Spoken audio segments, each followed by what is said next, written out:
Eu dacă m-aș duce și vorbesc românește și i-aș invita, probabil că nu m-ar băga în seamă cum îl bagă pe un fiul meu care îi spune 2 cuvinte și le stâlcește și pentru el e ceva nou, ceva diferit și îl ascultă mai mult.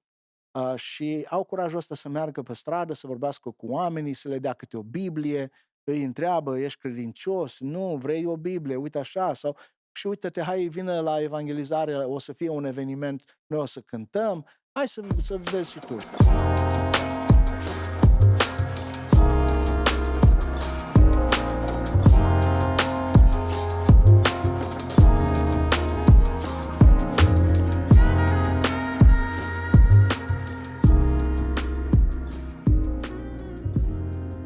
Vă salutăm pe toți și bine v-am găsit la Tuesdays with Tibu. După o perioadă mai lungă, după mai bine de 4 luni de zile, avem plăcerea, avem bucuria să fim din nou împreună.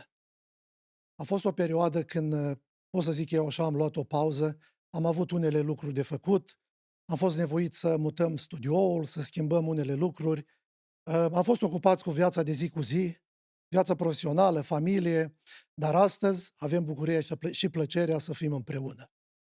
Astăzi am invitat un prieten bun de-al meu, un om care vreau să spun eu că și-a dedicat o mare parte din viață pentru lucrarea Domnului. O face voluntar, asta știu sigur, și l-am invitat aici la noi în studio și prietenul ăsta a meu foarte bun este fratele Ștefan Lozneanu. Ștefan, vreau să-ți mulțumesc că ai acceptat invitația noastră. Vreau să-ți mulțumesc că ți-ai făcut timp. Știu că ești și tu ocupat cu toate lucrurile pe care le facem zi de zi. Bine ai venit! Mulțumesc, Cornel, Dani. Vă mulțumesc în primul rând de invitație, apoi vreau să vă încurajez lucrarea asta care o faceți, încurajează pe alți oameni care ascultă. Aveți destul de bune subiecte în podcastul vostru și continuați să încurajați pe oameni și să-L lăudați pe Dumnezeu și prin felul ăsta și prin sistemul ăsta. Scopul ăsta să fie mereu. Ștefan, mulțumesc și eu, este o bucurie să te avem. Mulțumesc!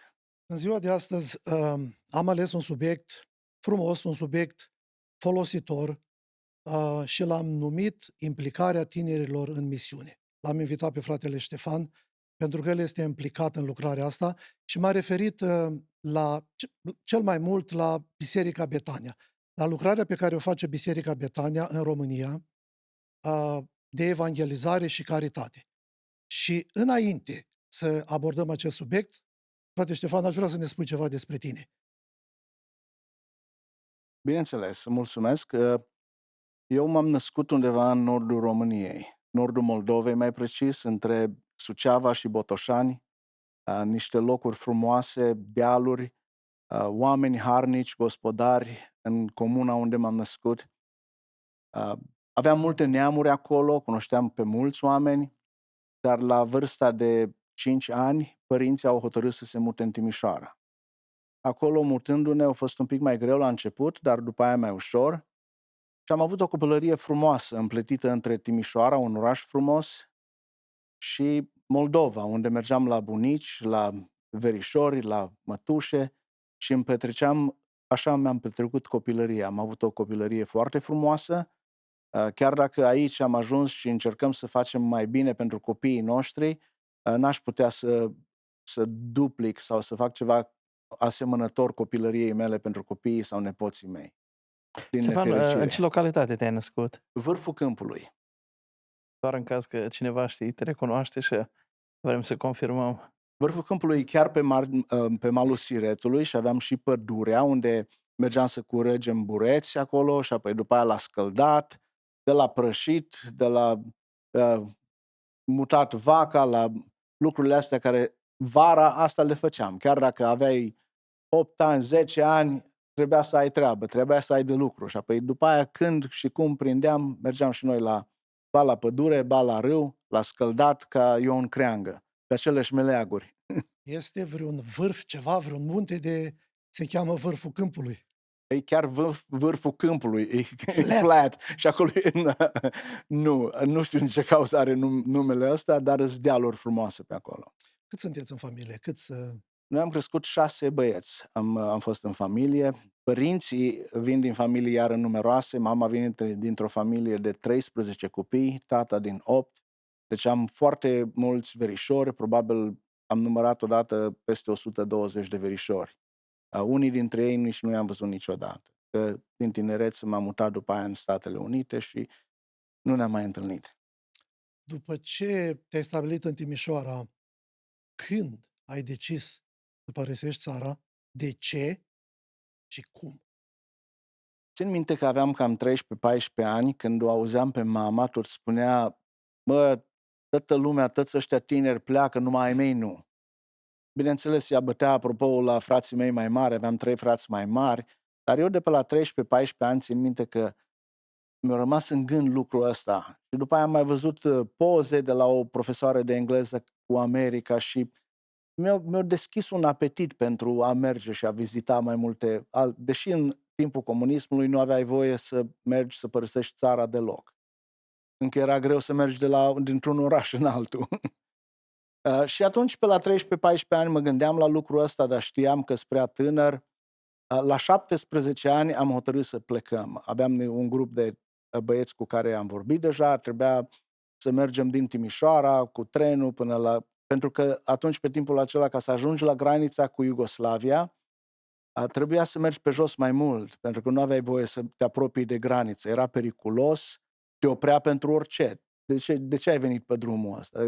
Către Jimbolia, de exemplu.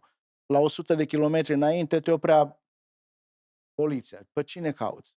Păi mă duc să vizitez un prieten. Întreba imediat, pe cine? Cum îl cheamă? Sunau, se interesau. Nu, întoarce-te înapoi, du-te acasă. Și noi am găsit o altă sursă, o altă rețelă unde trebuia să mergi din Băile Herculane pe jos vreo 3 zile până în Cazanele Mici. Pe Dunăre este o zonă de cazanele mici între 2 munți, unde Dunărea se îngustează foarte tare și acolo e ușor să treci și nici nu era tare bine păzită.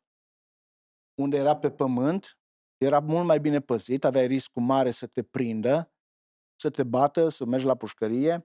Pe Dunăre, în schimb, nu prea te prindea, dar aveai riscul să te omoare. Dacă te vedea în apă, trecea cu șalupa peste tine sau chiar împușca. În fiecare noapte auzeam împușcături și ne gândeam, știam că sunt de la graniță, de la grăniceri care trăgeau după oameni care vreau să treacă Dunăre. Sau când te-ai gândit să pleci, sau te-ai întâlnit cu prietenii ai tăi, ați făcut așa un plan, cât ați mers pe jos? 10 km, 40, 50? Nu știu să zic exact, Sau... probabil atunci știam, dar 3 zile o trebuie să mergem de dimineață, de când o răsări soarele, până seara când apunea. Dar din Timișoara ați mers până în ce oraș? Până în Băile Herculane cu trenul și atunci ne-am dat jos din Băile Herculane, că de la Băile Herculane merge către Orșova și deja acolo nu mai aveai voie să cobori jos din tren. Sau dacă coborai, te întreba, ce cauți? Sus înapoi. Băile Herculane? În Băile Herculane nu te întreba, că acolo mergeau mulți turiști. Ok, v-ați coborât din tren. Da, și... am fost 4 băieți care ne știam, aveam același gând, ne-am dat jos din tren, am mers un pic pe stradă către Topleț, era următorul sat din Băile Herculane în jos, și apoi am trecut calea ferată, am intrat în munți cu o busolă, cu o hartă și tot luam puncte de reper, trebuie să mergem până la muntele ăla. Băi, pe jos, sus, nu ocoleam că ne distanțam de la calea noastră. A fost greu, dar toți eram tineri, puteam să facem, să mergem. Și a fost pe neașteptate, e că dacă ați fost vreodată între munți seara, când coboară soarele, se întunecă deodată. Mm-hmm. Și prima noapte ne-au prins nepregătiți, nici nu știam, n-aveam pregătit niciunde să ne culcăm. Am găsit câțiva pomi căzuți, ne-am băgat între ei și acolo ne culcam. Și dimineața, la răsăritul zorilor, sus și dai drumul mai departe. Pericolul era, bineînțeles, grănicerii care puteau să te prindă, erau urși, erau vipere în zonele alea și riscul era destul de mare, dar noi nu ne gândeam la riscuri, ne gândeam la America. Ok, și ați ajuns la Dunăre. Am ajuns la Dunăre seara târziu și am vrut să trecem în noaptea aia. Și ne-am pregătit, hainele în rucsace, în niște pungi și hai să mergem, era pe o corărușă, așa pe un părâu uscat. Mhm. Și pe pietrele alea puteam să mergem ca să nu foșnim frunzele din pădure. Așa. Și deodată auzim doi soldați vorbind unul cu altul și erau probabil la vreo 15-20 de metri din noi. Noi ne-am întors repede să plecăm înapoi să ne ascundem. Ne-am dat seama că e periculos, am rămas o noapte pe munte, ne-am urcat un pic mai sus pe munte, să vedem cum trece garnizoana, cum trece șalupa și ne-am notat lucrul ăsta. Am așteptat și abia a doua noapte am stat o zi și o noapte. Interesant că acolo stăteam pe munți, ultima zi cât am stat în România și nu mai aveam apă. Eram toți trei, era vara, august, o căldură și vedeai Dunărea, un fluviu așa de mare și o cantitate așa de mare de apă și noi muream de sete pe munte. Că nu aveai curajul să te cobori, era riscul prea mare în timpul zilei să te vadă repede. Și am stat până noaptea la ora 2:30, atunci a fost cea mai bună timp să trecem. Ne-am coborât, am ajuns la stradă, strada la români era la nivelul apei, un pic mai sus, și prin niște mărăcini am intrat, primul lucru am băgat capul în apă și tot am băut. Din Dunăre. Și acum mi-aduc aminte când vorbesc de lucrul ăsta, avea un gust de petrol, de diesel, de motorină. Așa avea gustul Dunărea atunci. N-ai băgat în seama aia. Ah. Și ne-am legat unul de altul, pentru că acolo când am ajuns la Dunăre, am auzit pentru prima dată că unul din băieții din grupul nostru nu știa să înnoate. Și atunci ne-am legat unul de altul, am trecut cum am zis, cu 3 prieteni, unul Joe Corsey, cred că îl știți, e aici în Chicago, Alex. Joe Glass? Joe Glass. Joe Glass cu el ai fost? Da. Oh. Da, și Alex și apoi Stelian Lozneanu, un văr de gradul 2, care el a rămas în Cleveland, Ohio. Joe Glass era așa mai atletic pe vremea El era cel mai... El ne-a scăpat. Al Dumnezeu ne-a scăpat prin el. Adevărat.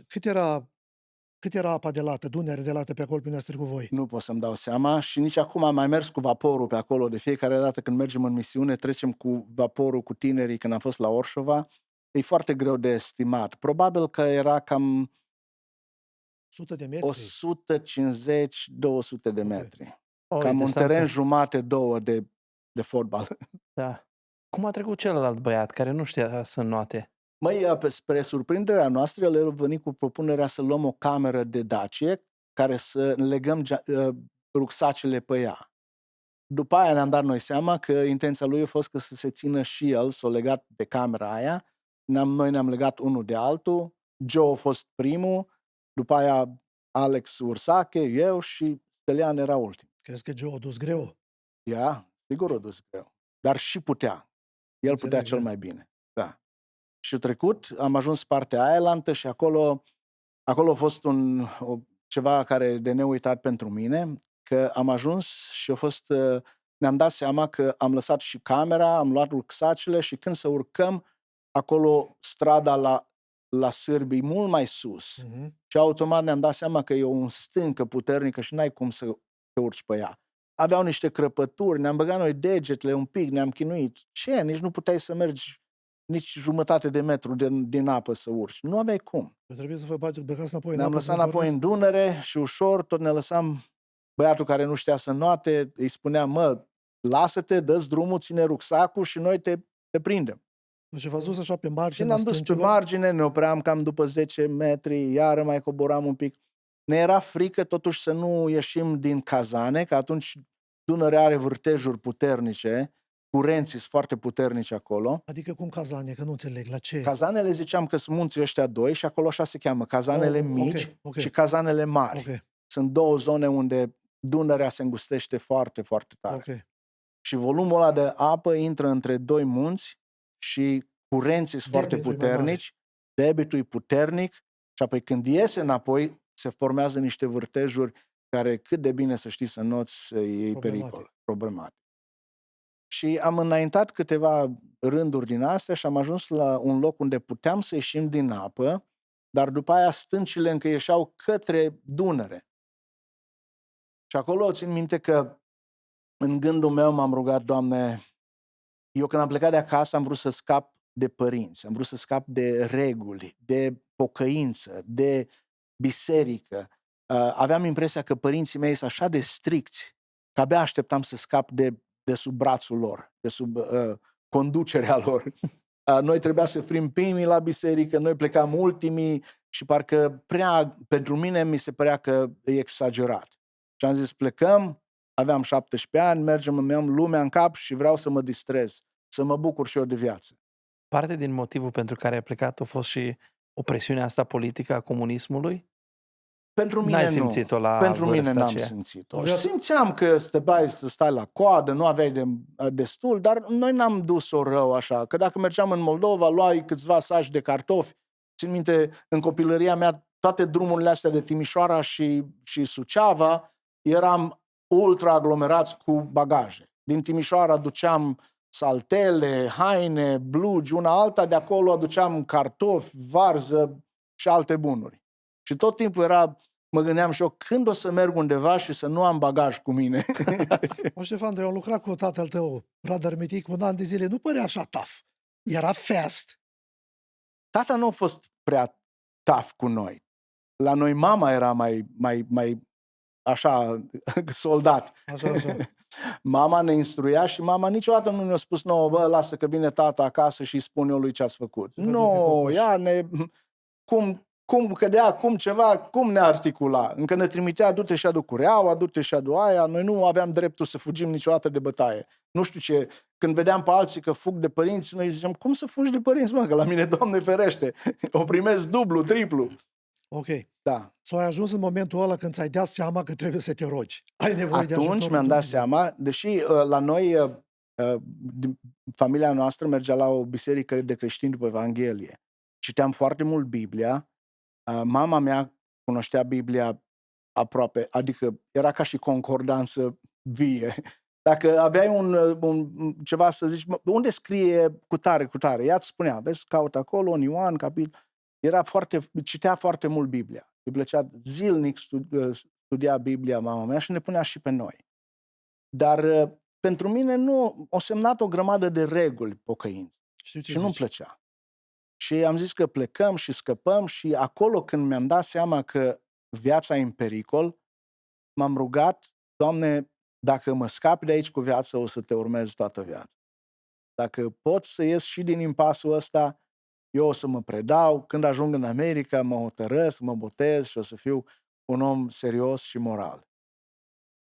Bineînțeles, timpul a trecut, am uitat de promisiunea aia, după aia mi-a venit înapoi în minte și în inimă, dar locul ăla a fost decizia mea de a-L urma pe Dumnezeu. Cum ați urcat?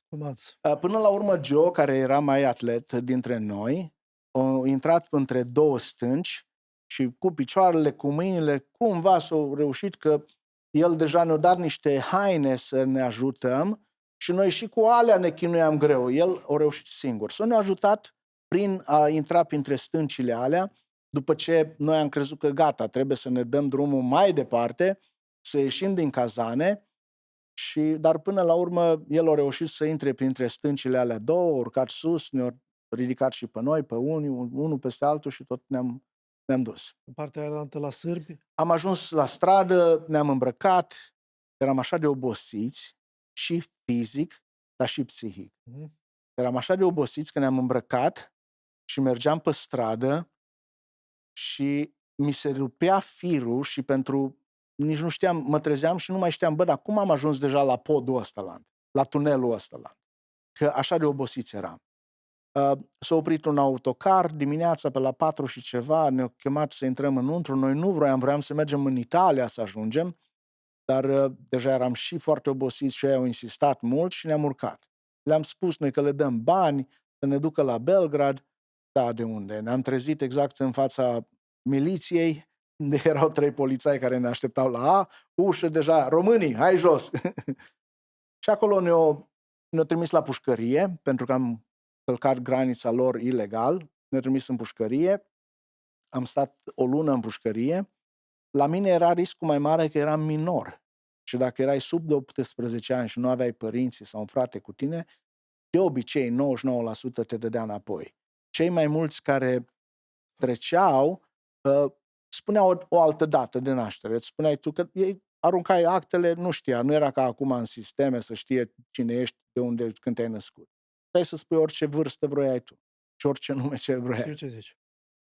Dar am spus adevărul, și deși au văzut că sunt minor, cei care ne-au făcut interviu mi-au spus mie, că nu știu de ce, dar mergi la pușcărie, pe cei minori nici nu îi băga numai 15 zile în pușcărie și îi trimitea în România. Pe mine m-au condamnat 30 de zile, după 30 de zile de pușcărie, unde într-o cameră de 2 paturi normal pentru 2 pușcăriași, noi eram 12 români. Dormeam ca sarmalele, așa, unul lângă altul. Te înțeleg? Și nu știai dacă te duce înapoi sau te duce la Belgrad. Decât după ce te băga în dubă, îți punea cătușele înapoi și știai la strada principală, dacă o ia stânga, mergeai la porțile de fier. Dacă mergeai dreapta, mergeai la Belgrad. Dumnezeu a fost cu noi și ne-a ajutat să ajungem în Belgrad, în Banja Kovilache, era, Padinska Skela era locul unde era the refugee camp, ăștia pentru refugiați. Și apoi după aia aplicai pentru ce țară vroiai să mergi. Noi am aplicat pentru America, au trebuit să stăm un pic până Națiunile Unite te lua în vizuarul lor că ești acolo. Și apoi aplicai în ce țară vroiai să mergi și trebuia să dai un interviu cu un consul de la țara respectivă și în funcție dacă treceai sau nu, mergeai sau alegeai o altă țară după aia. În timpul ăla, consulul era pocăit. Consul Americii? Consulul american de acolo era pocăit și pe pocăiți îi acceptau. Pe cei care nu erau pocăiți, și să vezi acolo că toată lumea erau pocăită. Toți erau baptiști, penticostali, toți erau pocăiți. Și după aia consulul și-a dat seama și a început să întrebe întrebări din Biblie. Dar câte cărți are Biblia? Și atunci vedeai pe toți că începeam să studiem mai mult Biblia, să citim, să vedem ce înseamnă Noul Testament, diferența. Bineînțeles, noi care eram crescuți în familii de credincioși, știam lucrurile astea foarte bine, dar pentru ceilalți trebuia să învețe. Și interviul dura diferite timpuri, depinde de mulți factori, dar la mine imediat m-au aprobat, eram probabil numai 2-3 minute m-a ținut, mi-a spus ești aprobat, mi-a pus ștampila și am putut să plec. Belgrad, direct New York. Belgrad trebuia să mergem în California, dar s-a întâmplat că a venit un sponsor de la o biserică catolică din Pennsylvania, din Erie, și l-am acceptat împreună cu încă 3 băieți, nu cu toți cei care am fugit, ci cu alții, tot credincioși, pocăiți, și ne-am dus în New York, din New York am luat alt avion, ne-am dus în Erie, Pennsylvania. Acolo nu erau români, nu era comunitate de români și deși ne bucuram că suntem în America, dar am zis, locul nostru e să căutăm undeva unde e biserică, unde sunt mai mulți români, unde e comunitate și ne-am propus să lucrăm împreună câteva luni de zile, să strângem banii, să cumpărăm o mașină, să plecăm către California. Și zis și făcut. După 6 luni de zile am lucrat la o brutărie, toți 3 am mai rămas care vroiam să mergem. Stelică au rămas în Pennsylvania, după aia s-a mutat în Cleveland. Noi 3 am pus bani împreună, am luat o mașină, o barcă din aia mare, un Ford Victoria din ăla și lung tare și apoi și acum era $900 am dat pe mașină împreună. Aveam câteva sute de dolari pentru benzină și hai să mergem la California. Ne-am hotărât între timp să ne oprim și prin Detroit, prin Cleveland, Detroit, Chicago și tot așa să mergem mai departe către Los Angeles. Și în Chicago, când am ajuns, deja o vară de mea, care e soția lui Joe Corsei, Violeta, deja era de câteva luni aici, că ei au venit direct în Chicago. Ei au venit tot cam în același timp ca și mine, tot în martie în 86, și au ajuns direct în Chicago și noi am sunat, am ajuns în Chicago, eram în downtown, ne-a impresionat un pic orașul și am mers la Violeta, după aia ne-am dus la niște consăteni de-a lui băieții ăștia, lui frații ăștia 2 și consătenii ăștia au zis, băieți, de ce nu stați câteva săptămâni? Aici, dacă lucrați în construcții, sunteți plătiți cu cash, nu trebuie să vă ia taxe și mai adunați ceva bani și după aia plecați. Și zis și făcut. Am început să lucrăm. Ne-am dat seama că deja era în Pennsylvania lucram pentru $3,65 la oră și din care străgea taxe și Cât era benzina pe atunci? era 59 de cenți. Wow! Un galon. Și când am ajuns în Chicago, ăștia ne-au zis că ne dă $7 cash. Păi când ne-am gândit noi $7 cash, păi aia, man, toți banii, nici nu mai ține statul nimic. Și apoi după 2 săptămâni ne-am gândit, hai să mai stăm și să mai adunăm bani. Hai să schimbăm mașina și tot așa. Și comunitatea română din Chicago erau oameni, veneau aici și lucrau din greu și își strângeau bani. Harnici. Așa era comunitatea, așa veneai și în alte locuri erau diferit. În alte locuri mergeai și stăteai 2, 3 ani, 4 ani pe welfare. Și primeai welfare, mergeai la școală de engleză și erai take it easy. Ești plătit, guvernul îți dă bani, nicio treabă, nu mai... Dar în Chicago, în schimb, toată lumea a doua zi lucrai, veneai aici, trebuia să lucri. Pentru că te încurajai unul pe altul. Vedeai că, păi uite și ăla și-a cumpărat mașina aia, păi pot și eu, mai lucrez mai mult, hai să tragem, hai să... Da. Pe cine ai cunoscut tu aici în Chicago și cum ai ajuns la Biserica Betania? Cum ziceam, consătenii fraților Cociorvan care erau cu mine, niște consăteni de-a lor și noi când am ajuns în Chicago am zis, hai să mergem și la Popovici, avea Biserica Baptistă Popovici, era atunci pe Irving Park, Betania, după aia era Biserica lui Lascaux, ziceam noi, Biserica Philadelphia, era Ghețiman și ne-am dus la câteva biserici și am vizitat. La Betania ne-a plăcut că erau mai mulți tineri și ne-am stabilit acolo. Deci gândul vostru din Philadelphia a fost să plecați în California. Dar v-ați gândit să treceți prin Detroit, din Detroit v-ați oprit în Chicago și Chicago a rămas. Da. N-ai mai ajuns în California. Încă n-am mai ajuns. Am ajuns în vizită, dar nu... Când ai ajuns prima dată în California și ți-a părut rău? Nu.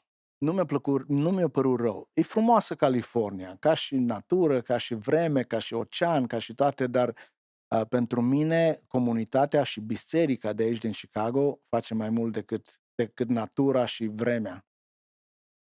Da. Și de aia am și rămas, ne-a plăcut la biserică, am fost în iarna aia m-am hotărât să iau botezul, am primit botezul și uite, așa a început. Și uite așa a trecut timpul și acum ne întoarcem la prezent. Din 1986 ești aici în Chicago, la Biserica Betania. Da. N-ai plecat într-o parte, în alta, Biserica Betania a rămas. Eu, Ștefan, te-am cunoscut, nu știu dacă ți-aduci tu aminte, când am venit eu în 95, dar eu te-am cunoscut prima dată așa la biserică, după aia te-am cunoscut că tu organizai așa mai multe ieșiri. Dacă mergeau tinerii camping, tu erai în charge. Nu zice în charge pe românește, mă. Tu erai responsabil. Organizator. Ok, tu erai responsabil pentru... În 95 tu aveai... Câți ani aveai în 95? În 95 aveam 30 de ani. 28 de ani. 28 de ani. 28. Ok, și deja erai... Știu că tu erai care organizai. Dacă făceam să zicem așa, un meci de fotbal, mi-aduc aminte că... nu mai mi-aduc aminte cum comunicam noi, mă, că nu e... Pagere. Știu, dar era deja în 95 erau pagerele? Da. Aha. Dar în principiu tu erai care organizai toate lucrurile astea și eu te-am cunoscut mai bine când am plecat de 4th of July acolo la campingul ăla frumos. Shelbyville. Așa, când tot timpul noi mergeam de fiecare dată vara. Da. De câteva ori pe an mergeam acolo era și lacul ăla mare, dar noi mergeam la poiana aia în pădure. Nu ne deranja nimeni. Știu, corturi, dormeam în corturi, 3-4 zile. Cu grătarele lângă noi, ba la fotbal, ba la pompă să ne spălăm, ba la mâncare, tot așa. La și volei. Uite, și timpul a trecut, Ștefan, și uite că suntem acum în 2025. Acum hai să ne întoarcem la ceea ce vrem noi să discutăm astăzi. Am observat că eu sunt membru la Biserica Betania, tu ești membru la Biserica Betania. Da. Din 86, eu sunt din 95. Am observat că lucrarea de misiune pe care o face Biserica Betania în România, în ultimii ani a luat amploare. Și pentru că a devenit o lucrare mare și o lucrare care este un eveniment foarte important. Și vreau să vorbim ceva despre ea, pentru că tu ești care o organizezi, unul dintre care o organizezi, aș vrea să ne spui câteva lucruri. Aș vrea să ne spui importanța. De ce crezi tu că e atât de important să mergem în evangelizare și mai ales implicarea tinerilor? Că majoritatea sunt tineri, corect? Corect.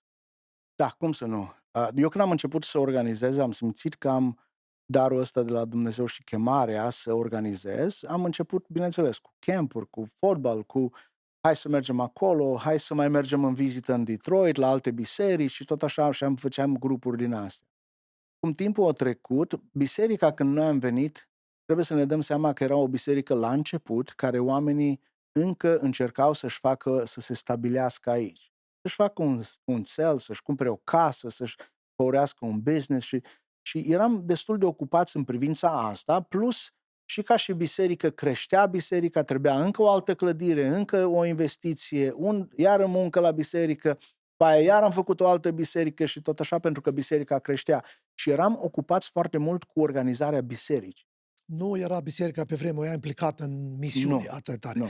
Bineînțeles, știu că înțeleg că trebuia să construim biserică, mulți Corect. tot veneau, mulți Da. veneau, membrii se înmulțeau. Înmulțeau. Mi-aduc aminte, Brother Luca, când s-a cumpărat pământul și s-a făcut biserica de aici, de pe Caldwell. Îmi aduc aminte cu plăcere, Cornel și Dani, când venea câte o familie la întregirea familiei, de obicei tații fugeau. Și apoi mamele cu copiii veneau și se întâlneau după un an de zile aici. Mergeam la biserică, la O'Hare, la aeroport și așteptam aproape toată biserica. Wow. Câteodată cu fanfară, câteodată flori, cântam acolo. Era o dragoste de început în care părtășia era pe plan principal, pentru că biserica atunci se forma.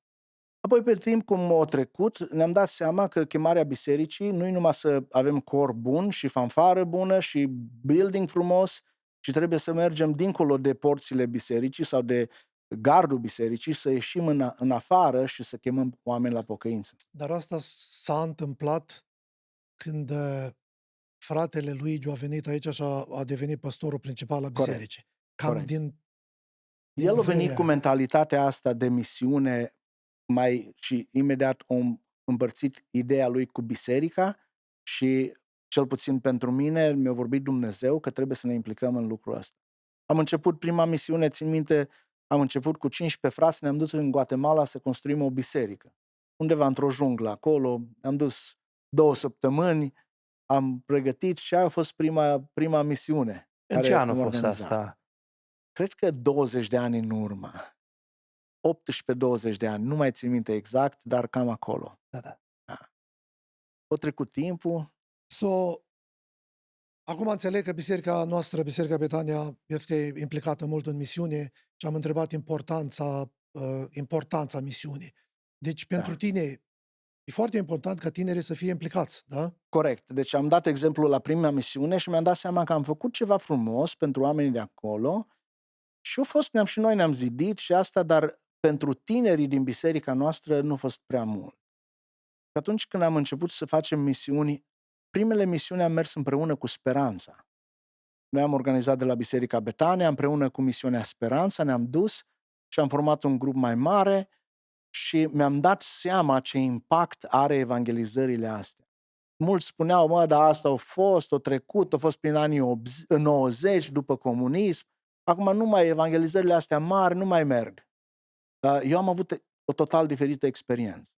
De fiecare dată când merg, văd cum zeci și sute de oameni se pocăiesc, vin în față, își predau inima și cugetul înaintea Domnului. Ce rămâne după, noi suntem siguri că sămânța încolțește. Și avem exemple multe de persoane care știm, care după evangelizări de genul acesta rămâne. Și ne-am gândit că și pentru evangelizarea oamenilor, dar și pentru beneficiul tinerilor din biserica noastră. M-am gândit că din aceeași experiență putem noi să fim zidiți, tinerii noștri să fie schimbați și oamenilor la care prezentăm Evanghelia să fie și ei iertați și mântuiți. Deci noi pornim de la premiza că evangelizarea este o lucrare esențială. Biblia ne spune clar, duceți-vă, vestiți Evanghelia până la capătul pământului. Neapărat.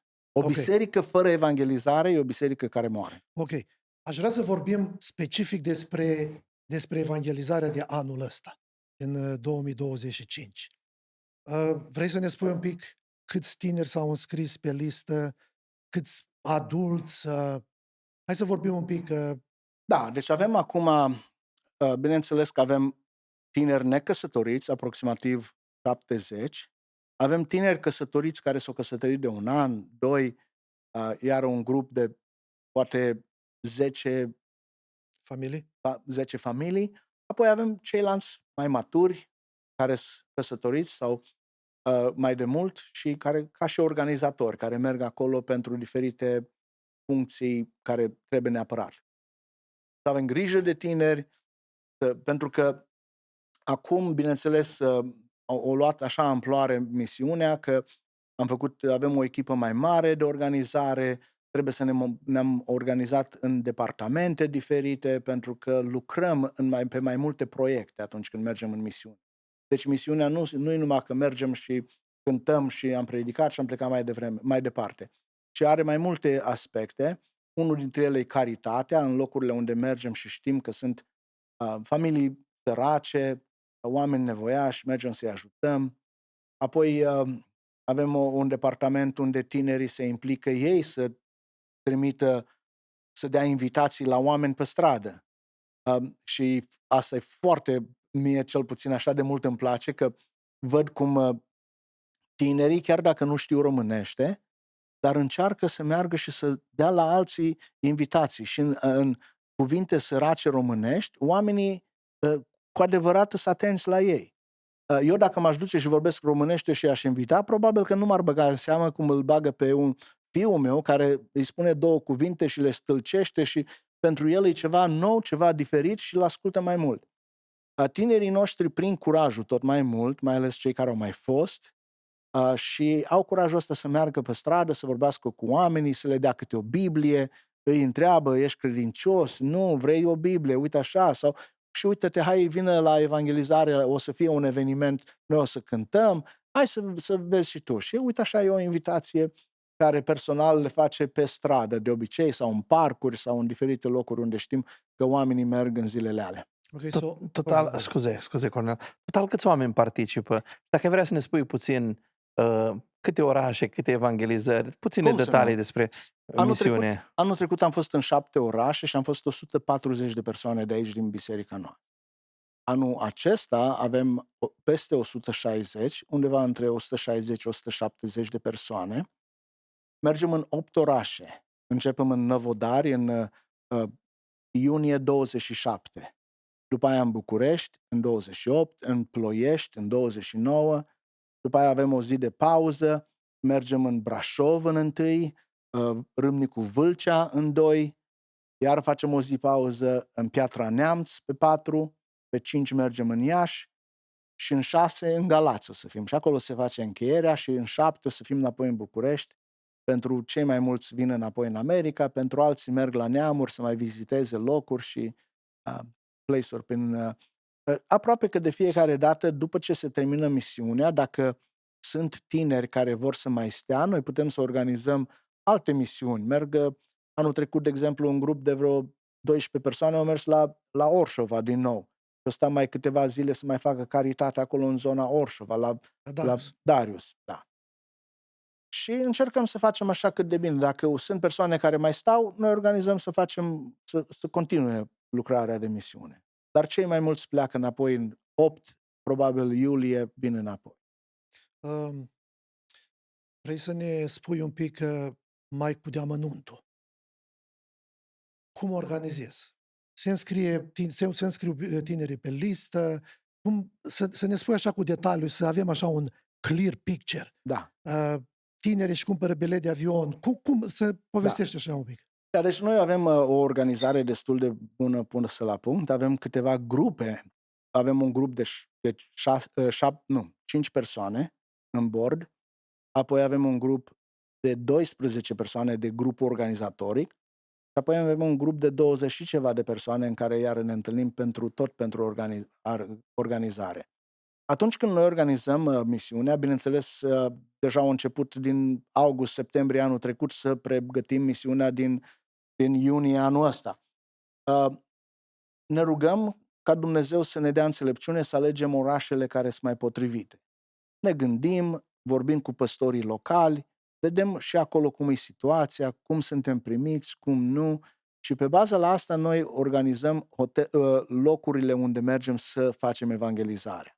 Apoi, din partea organizatorie, noi le spunem, noi alegem hotelele, noi alegem locul unde noi trebuie să stabilim, avem un schedule, deci schedule-ul nostru când începe în România e by minute. Noi știm la 7:30 suntem acolo, la 8 suntem acolo, se mai schimbă când ești în trafic sau probleme, dar noi avem un schedule foarte, foarte bine pus la punct în fiecare zi, de la ce oră până la culcare. Ca să ajungem acolo, noi fiecare ne cumpărăm biletele noastre. Toți care merg în misiune, ei trebuie să facă sacrificiul ăsta, să-și cumpere biletele și apoi de asemenea să ne acoperim cheltuielile de hotel și parte din mâncare. Breakfast-ul. Și breakfast-ul și lunch-ul. Deci fiecare care merge Da, își plătește biletul de avion, corect. hotelul, nu din donațiile care se adună pentru lucrare, din banii lui personal. Corect. Ok. Deci fiecare dintre noi care mergem facem o donație ca să acoperim lucrurile astea. Cumpărăm biletele separat, apoi facem o donație pentru cât costă cam aproximativ hotelul, plus tricouri, plus câteva cheltuieli. Anul ăsta o să fie 650. Pe lângă bilet, care biletul e undeva la 1200-1500, atunci 650 e pentru cazare, dar asta e pe perioada din 26 până în 7. Dacă stai mai devreme sau mai târziu, asta o să fie pe cont propriu. Organizăm noi să stăm împreună, dar fiecare își plătește din nou diferiți. Că în România unii ajung pe 24, pe 25, atunci fiecare își plătește o noapte, două în plus, cât mai stă la hotel în plus sau mai târziu după ce se termină. Un efort mare, Dan. Foarte complex. Da, nu e ușor. Gândiți-vă că sunt cazuri la noi în biserică unde familii care merg 4 sau chiar și 5. Gândiți-vă că e 1500 biletul, gândiți-vă că e 650 de persoane, deci automat 2000 și ceva, plus după aia mâncare, cheltuială de persoană. Deci e un cost destul de mare, dar satisfacția că lucrezi pentru Dumnezeu și când facem ceva pentru Dumnezeu trebuie să ne coste. Dacă nu ne costă... Dar oarecum unii tineri poate fi și motivați prin, uite, poate vreau să mă duc anul ăsta în misiune, știi, o alegere bună. Atunci el motivat ca să lucreze poate puțin, Da. sau să salveze câțiva bani, Da. ca să meargă și el în misiune, să fie parte și el din acest Să lucru. adună bani pentru treaba, pentru bilet și pentru Da, asta. este o motivație bună. Sigur că da. Sunt cazuri care, dacă știm că sunt din familii mai sărace sau orfani sau situații care oferim să le acoperim parte din cheltuială, îi punem și pe ei totuși să facă un efort, pentru că vrem ca fiecare să știe că lucrarea lui Dumnezeu se face prin efort. Trebuie să faci din resursele care Dumnezeu ni le dă, să le punem la dispoziția Lui. Nu mergem, gata, cineva plătește, noi mergem, avem sponsori și uite, tot e plătit. Nu. Pe fiecare îmi costă ceva. Fiecare trebuie să ne coste. O, și ce vreau să întreb? S-a întâmplat să dați un telefon într-unul dintr-un oraș și să zice, băi, uite, vrem să venim, să facem o evangelizare acolo, să zicem, la o biserică. Dacă ați sunat pe ceva păstor, să spună, auzi, nu am nevoie de treaba asta. Cu părere de rău că s-a întâmplat. S-a întâmplat, ha? Au fost păstori care au zis, păi în zona noastră sunt mulți pocăiți și nu este nevoie de evangelizare. Și am fost așa dezamăgit și l-am întrebat, dar nepocăiți sunt? Și zic, da, păi cât încă sunt nepocăiți, încă trebuie evangelizare. Crezi că a fost prea mult pentru ei să se implice efortul, telefoanele care trebuie făcute, închiriat localul unde trebuie? Da, e și efort și din partea lor, pentru că noi facem într-un fel un parteneriat între noi și ei, că noi nu putem să facem fără ajutorul lor. Bisericile locale au un efort și au o amprentă destul de puternică. Noi, după evangelizare, vrem să fim siguri că oamenii rămân pe mâna unor biserici sănătoase, care să aibă grijă de ei, care să-i sune, să se intereseze, să-i invite, să-i caute. Că altfel Te referi la oameni care se predau, care Corect. schimbă viața. Da. Ok. Deci s-a întâmplat. Well, asta e viața. Spune-ne un pic, te rog, de exemplu, ai zis că în Nevodari e prima evangelizare. Da. Unde se face? Pe stadion, afară, în sală? Se face într-o sală de business. Înainte am mai fost în Năvodare acum câțiva ani în urmă și s-a făcut la un Casa Culturii, Așa? dar e foarte veche, și a fost foarte, foarte cald. Acolo, mai ales clădirile vechi făcute în timpul comunismului, nu aer condiționat, mergi în mijlocul verii, e sala supraaglomerată, că dacă are 500 de locuri, vin 700, nu mai poți să intre la un moment dat și în picioare și în spate și asta și se formează o căldură foarte puternică. Și parchetul ăla așa herringbone, nu-i finisat și iese așa un pic Și de praf? scârție, și scârție. praf, și scaunele Deci- alea când te ridici, se ridică în spate și... Deci nu sunt totdeauna sale de lux, săli de lux, cum spun alții. Nu. Dar Sunt și- motivul principal nu este că nu doriți voi, alegeți o sală anume. Motivul principal e capacitatea, am înțeles, Corect. nu? Pe noi ne interesează foarte mult, bazat pe bisericile locale. Câte biserici sunt? Câți creștini sunt? Te uiți să dau un exemplu. La București o să avem nevoie de o sală foarte mare. La Râmnicu Vâlcea, în schimb, unde în Râmnicu Vâlcea, în județul Vâlcea, am înțeles că sunt undeva la 5-600 de pocăiți, de creștini. Tot județul? Asta în tot județul. Wow. Și atunci acolo, bineînțeles că nu-ți mai trebuie o sală mare. Îți trebuie una mai mică, pentru că ai vrea ca publicul să fie cât mai aproape de cor, de păstori, de fiecare.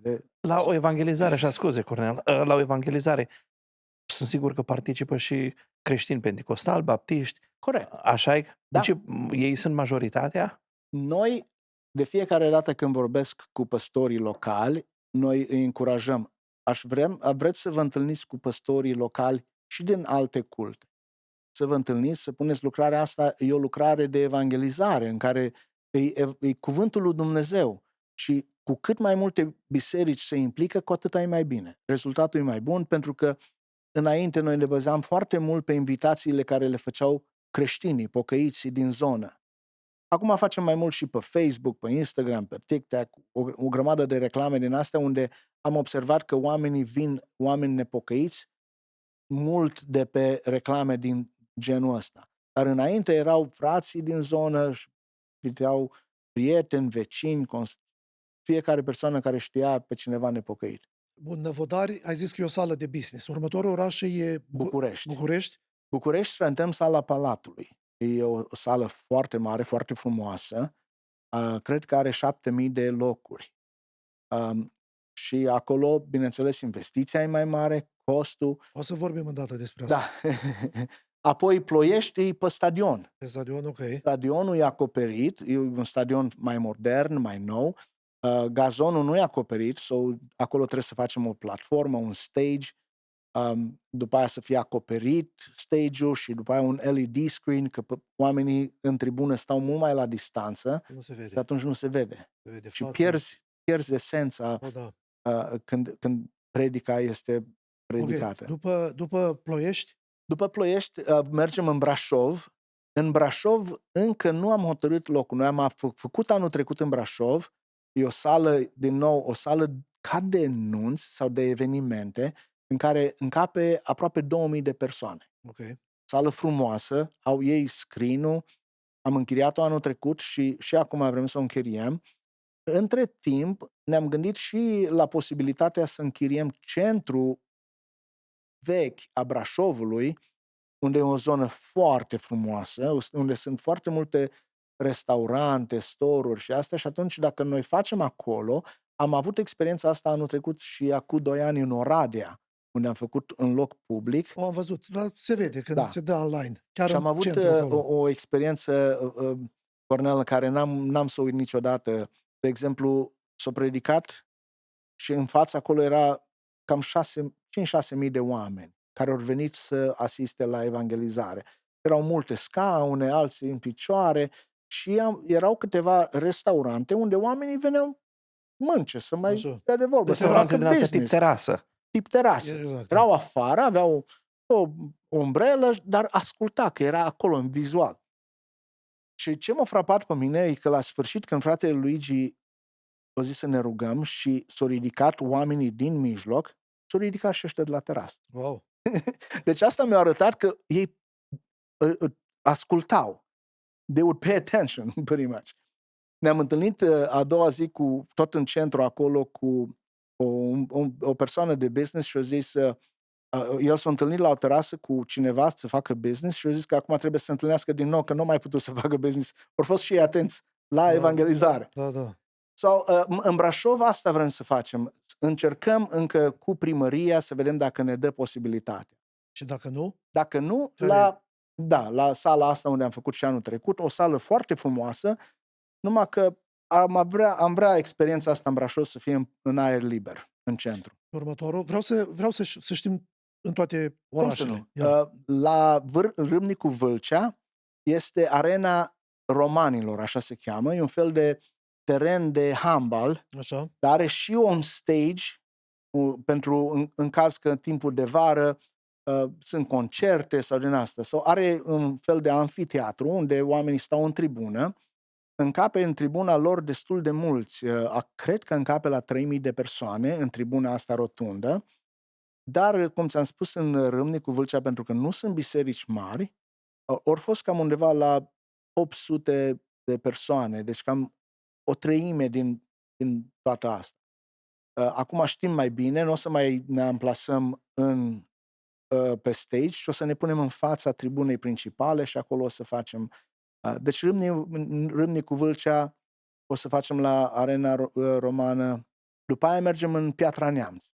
Piatra Neamț e foarte fain oraș. Un oraș frumos, noi am mai făcut acolo și facem în sala sportivă la Piatra Neamț. Apoi mergem la Iași. La Iași tot în sala polivalentă facem. Am mai făcut acolo cu Speranța. A fost frumos. Iașul e un oraș frumos, multă istorie acolo. Prima capitală a României, am înțeles. Da. Apoi după Iași o să mergem în Galați. În Galați tot o sală de sport închiriem. Data trecută în Galați. În Galați am mai fost de 2 ori. Odată am fost și am făcut într-un parc. În parc e bine că prins pe mulți oameni, dar oamenii pierd, adică sună telefonul, e în parc, omul nu-l deranjează, începe să vorbească, alții pierde focusul de la intenția noastră. Pentru noi mai bine într-o sală unde putem atenția lor să fie mai aproape de noi și mai precis. Pentru cei care vor asculta. Corect. Cântările, Da. predica. În orașele astea, deci fiecare oraș e diferit pentru că nu sunt la fel locațiile. Noi trebuie să ne uităm la cea mai bună locație, încercăm să nu facem în biserică pentru că nepocăiții nu au inima deschisă să vină în biserică, indiferent cât îl inviți. Mai bine merge la un stadion sau într-o sală olimpică, sală de sport, decât să meargă la o biserică. Și după aia, dacă se pocăiește, merge după aia la biserică. După aia, da. Ok, am ascultat tot ce ne-ai povestit tu și am realizat că lucrarea asta de misiune și ceea ce face Biserica Betania acum vara asta în România necesită foarte mulți bani. Da. Așa e. Să-mi dai un răspuns scurt, că o să vreau să citesc un verset din Biblie. Se merită? 100%. Cam câți bani crezi că e nevoie? Deci de organizare este undeva la 350.000, dar cu bilete undeva la $500.000. Cam $500.000 se cheltuie pentru 2025. Cu tot cu bilete. Cu tot cu bilete și cu tot cu hotele, cu tot cu costul nostru. Și ce vreau să citesc un verset din Biblie, l-am aici pe telefon.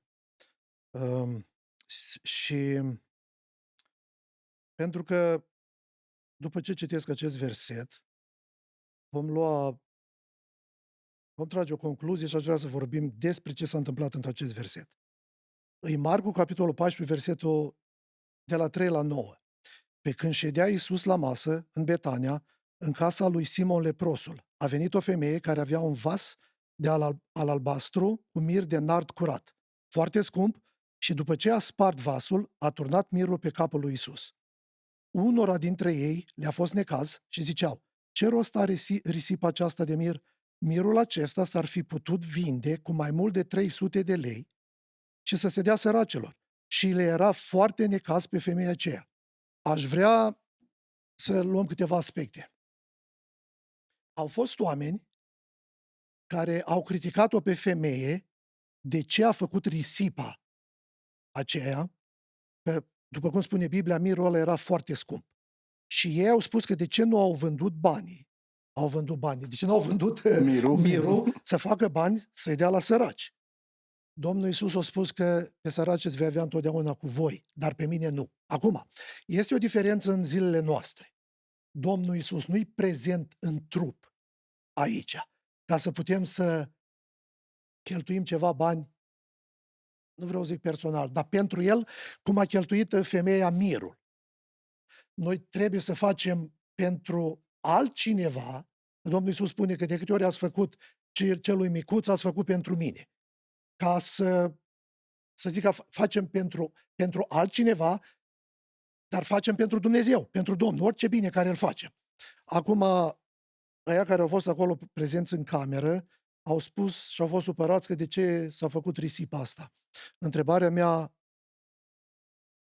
este, cum ai răspunde tu la cei care spun? Îmi place să cred că nu sunt la noi la biserică, dar alții care ar pune următoarea întrebare. De ce trebuie atâția bani? Noi am putea să facem cu $500.000.000 mult mai multe lucruri pentru săraci. Aș vrea să ne spui.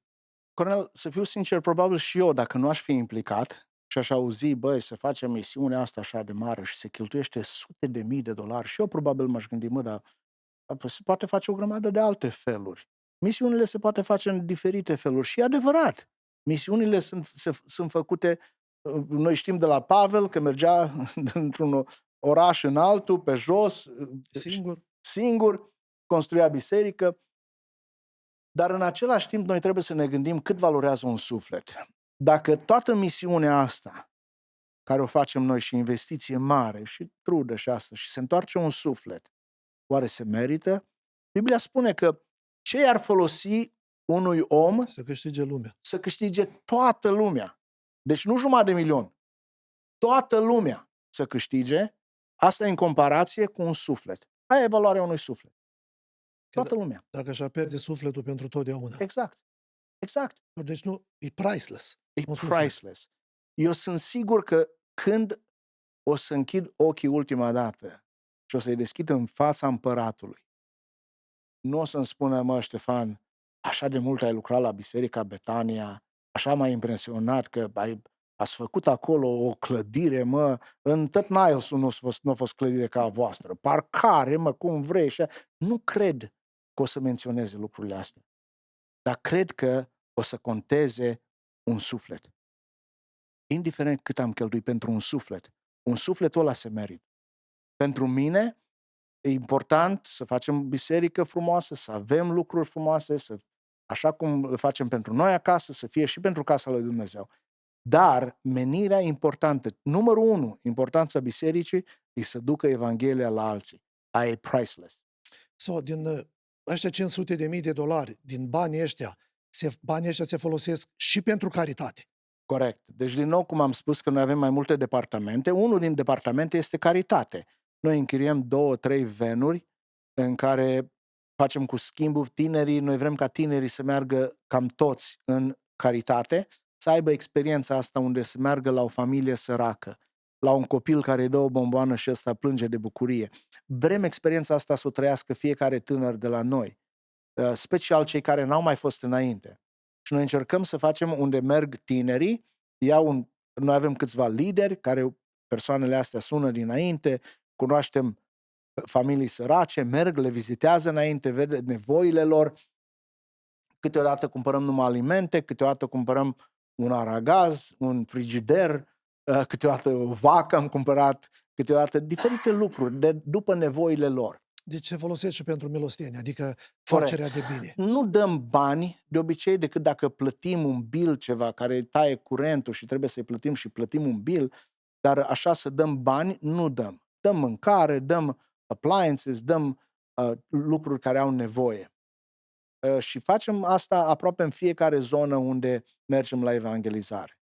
De ce crezi tu că e nevoie să meargă așa un grup de mare și să cânte, să fie cântări pe stadioane sau în sale, după aia predica, când unii ar spune, bă, uite, care treaba, hai să cheltuim $200.000, nu 500.000, facem mai multe grupuri, așa, să zicem, de 3, 4, 5 băieți, ca pe vremuri, cum mergea Apostol Pavel cu Sila, Da. și ne separăm și mergem pe la case, pe la oameni. Mergem în centru la București, luăm un speaker, un microfon și predicăm Evanghelia și cântăm 3, 4, 5 cântări. De ce crezi tu că trebuie să ne unim 150-180 de persoane și să mergem împreună? Vezi că, în primul rând, tu o ții minte pe sora Tamara de la noi la biserică, nu? Oh, da. Ea mergea cu un backpack, cu un speaker și cu un microfon și asta făcea ea. Și listen, poate unii, și eu am râs la uneori, dar să știi că femeia asta, sora asta, făcea o lucrare care o are pe inimă. Și o făcea din toată inima. Eu am întâlnit-o de câteva ori în downtown. N-am râs de ce făcea ea. Mi-am adus aminte de ea. Mă înțelegi? Nu de ce făcea ea. Da. Ideea e, misiunea se poate face în mai multe feluri. Se poate face în 4-5 băieți, mă duc cu familia și mă duc într-un sat și de la ușă la ușă bat și așa se poate. Și foarte bine. Foarte bine să se facă în cât mai multe feluri. Eu personal cred că noi facem evangelizările astea în masă, masive, în primul rând pentru noi, Cornel, pentru mine, pentru familia mea, pentru copiii mei, pentru copiii bisericii care merg acolo și văd și sunt parte din lucrul ăsta și se văd și ei că au făcut ceva pentru Dumnezeu. Okay. Tinerii aceștia vin schimbați. Noi facem misiune în primul rând pentru noi. Noi venim schimbați. Apoi pentru persoanele care le prezentăm Evanghelia. Dar cel mai important e că noi, atunci când investim în misiune, investim în copiii noștri, în tinerii noștri, care merg acolo și văd experiențe care niciodată nu se întâmplă în biserică lucrul ăsta. Mi-ai răspuns la întrebare. De aia e bine să meargă mulți tineri împreună. Corect. Ok, o să vadă multe lucruri, o să poată să schimbe și ei viața. Ok. Corect. Eu știu persoane care au venit cu noi, care acolo s-au hotărât, au mers, cânta în cor și la ultima evangelizare din cele 7 care le-am făcut, au coborât de la cor în față și s-au hotărât să-L urmeze pe Dumnezeu. Și când au venit în Chicago, s-au botezat. Sunt cazuri și cazuri. Dar vă spun, eu de fiecare dată când merg, eu personal vin schimbat. Pentru că experiența asta, când vezi oamenii practic cum îți iertați de păcat și cum încep să plângă ca un copil pentru că simte că Dumnezeu îl iartă și nu mai poate de bucurie, experiența asta pentru mine face foarte mult. Tot ce cheltuiesc, tot timpul ăsta din august până înapoi în iunie, tot se merită când vezi o persoană că începe să vină acolo în față. E foarte adevărat. Da. Lucrarea de misiune e o lucrare minunată. Cu adevărat. Acum, Ștefan, vorbeai despre evangelizare și e foarte fain despre impactul ăsta care misiunea îl are în tineri. Ai putea să ne dai exemple când ai văzut tu personal, ai fost cu tineri și ai spus, după misiune, ai văzut o schimbare în viața lor sau poate nu au fost tineri, poate au fost oameni maturi, nu știu. În cei mai mulți, în 99% din persoane văd schimbare. În primul rând am văzut în copiii mei, că care au venit, când au venit, dau un exemplu, Coria nostru avea probabil 15 ani când prima dată i-am spus, vii și tu anul ăsta în misiune. El zice, tati, da, am alte planuri, vara asta așa, uite, vreau să mă duc acolo, cu asta, și am zis, îmi pare rău, dar anul ăsta vii cu noi. Și el a zis, nu, and he was trying to, a încercat să mă convingă pe mine că nu, că e mai bine pentru el să rămână. Și am spus, Cori, aici îmi pare rău, dar aici, ca și părinte, eu trebuie să spun că o să vii cu noi și atât. O venit, era supărat și pe avion și încolo, supărat. După 2-3 zile de misiune, a venit la mine și mi-a dat un hug și mi-a zis, tati, mulțumesc că m-ai forțat să vin la misiune. De acolo el a prins poftă pentru video și audio, acum are carieră în așa ceva, a mers la școală, lucrează la așa ceva, pentru că de la un lucru care te gândești, l-am forțat să merg să vină în misiune. Și sunt nenumărate cazuri unde pot să vă spun persoane care când au venit înapoi schimbate. Au plecat să misioneze și au venit misionați. Corect. Da, foarte Așa e. interesant. Noi creștem spiritual când slujim. Da. Încă un lucru am vrut să te întreb. Ai menționat la început, când vorbeai despre misiune, anumite țări care le-ați menționat, nu le mai repet eu acum, dar apoi v-ați întors la România. De ce? Am simțit că noi facem o diferență și dacă mergem în Guatemala, Honduras, Haiti, în alte țări, Kenya, face diferență, dar face diferență mai multă pentru oamenii ăia. Acum noi când mergem cu grupul de tineri sau grupul ăsta mare de tineri și tineri căsătoriți, noi îi ajutăm și pe ei să simtă și să se relateze cu cultura românească mai bine. Pentru copiii mei, atunci când le spuneam de România, era un lucru. Când s-au dus și au experimentat, a fost total diferit. Când le povesteam eu cum am trecut granița și una și alta, dar când am mers cu vaporul pe Dunăre și le-am spus, uite, de la muntele ăsta am trecut aici, cu totul altul.